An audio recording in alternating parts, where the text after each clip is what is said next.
Hello, Gossiper Sharona here. So, Erik Menendez from Lylan Erik Menendez, he will stay locked up in jail. His parole was denied. So, for those who don't know, the brothers are well, they're not accused. They did off their parents. They did off their parents.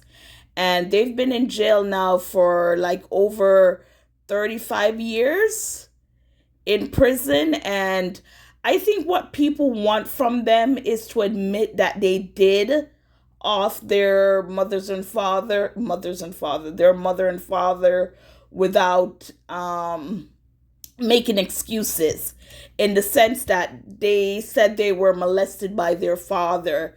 And a lot of people, they don't buy it, they don't believe that. So it's like until they can sit and say to the board, yes, we did it because dad didn't want us to do this or do that. But to say the father them as kids, some people are saying they're using that as an excuse to commit a crime against their mother and father. So it says Erik Menendez's dream of walking free after spending decades behind bars for the shotgun M of his parents just went up in smoke. He's been denied parole.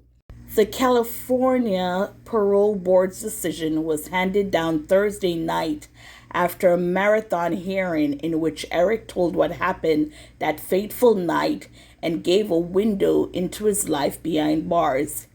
18 members of Erik's family also gave statements on his behalf, but none of it convinced the board to release him. And not only that too, but they had to look at what his behavior was like behind bars. And they're saying that, he had he had a laundry list of prison violation over his 35 years, and those involved violence, manipulation, misuse of things, and other criminal acts. So besides, with the parents, they're saying he's not a good citizen behind bars. And it's like, as I said before, they want these boys to say yes, or men to say yes, we did it, and we're gonna take responsibility. That might get them out sooner. But yeah, that's it for Erik. Lyle, I'm not quite sure when he will go in for his parole hearing, but yeah, denied. Should they just call it quits?